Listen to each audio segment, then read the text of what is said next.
न्याय दिलाने वाले को ही नहीं मिल रहा न्याय। औरंगाबाद जिला के नवीन नगर निवासी गोल्डन दास,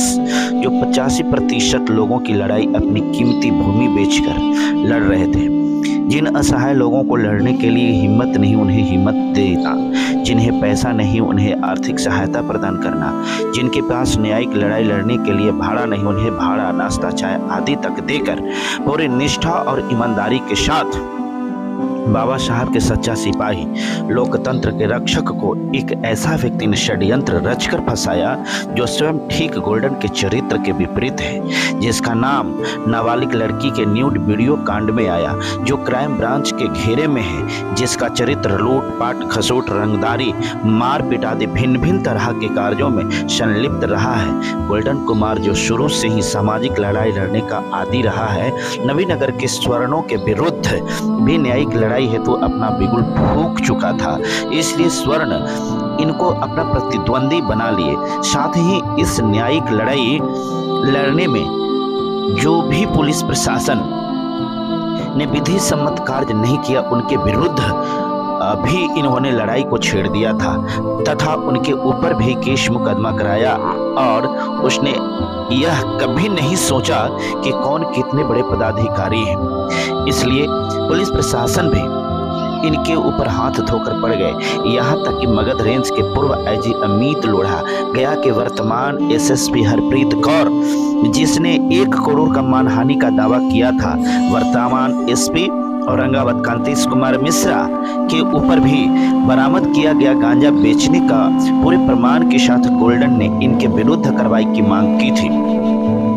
इन पदाधिकारियों के ऊपर कोई ठोस कार्रवाई तो नहीं हुई, परंतु 6 सितंबर को गोल्डन के ऊपर रंगदारी का केस तब हुआ जब गोल्डन झारखंड में अपने बहन के यहाँ गया हुआ था, और 8 तारीख को औरंगाबाद की स्पेशल टीम पटना आकर गोल्डन को गिरफ्तार किया। काश एसपी कांतेश से ही सक्रियता किसी दलित हत्याकांड में दिखाए होते तो वहां के लोग इनकी ईमानदारी को 4 चांद लगा देते और लोग इनकी तारीफ करते, परंतु एसपी कांतेश को व अन्य वरीय पदाधिकारी को गोल्डन से बदला लेना था और अवसर के तलाश में थे और यह मौका मिल गया था। इधर न्यायालय में जहां हत्या के आरोपी को जमानत पर यूं ही बेल मिल जाता है, पर इस केस में गोल्डन को बेल देना उचित नहीं समझा गया, क्योंकि औरंगाबाद का सारा सिस्टम गोल्डन के विरुद्ध उससे बदला लेने की फिराक में था।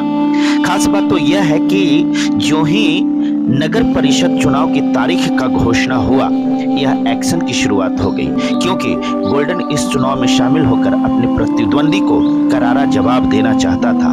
उनके प्रतिद्वंदी अमित कुमार उर्फ पिंटू एलाइसू को पता था कि गोल्डन को रहते चुनाव जीतना मेरे बस की बात नहीं है, इसलिए उन्होंने अपनी बेईमानी से लूटी गई अकूत संपत्ति का इस्तेमाल किया और यह षड्यंत्र रचकर गोल्डन को चुनाव से दूर कर दिया। इधर गोल्डन के वकील सुजीत कुमार सिंह ने एड़ी चोटी करके नामांकन हेतु अनुमति कोर्ट से ले तो लिया, परंतु एसपी कांतेश द्वारा इसकी अनुमति नहीं दिया गया, और जिसके कारण गोल्डन का न्यायिक लड़ाई लड़ने का सपना टूट गया और इनके प्रतिद्वंदी अमित उर्फ पिंटू एलाइसी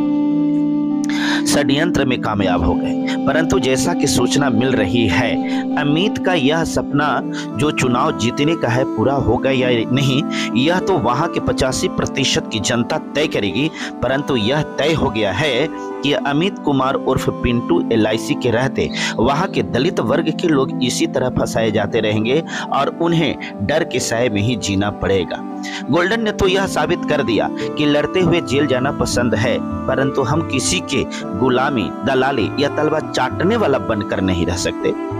इधर इस घटना की जांच हेतु राष्ट्रीय अनुसूचित जाति आयोग पटना को आवेदन दिया गया है। आज लगभग 10 दिन गुजर जाने के बावजूद भी किसी प्रकार के कदम नहीं उठाया जाना इस बात का संकेत है कि शायद आयोग का नाम ही सिर्फ अनुसूचित जाति आयोग है, परंतु इनके फेवर में काम करने में दिलचस्पी नहीं है। यह जांच की मांग एडीजी कमजोर वर्ग अनिल किशोर यादव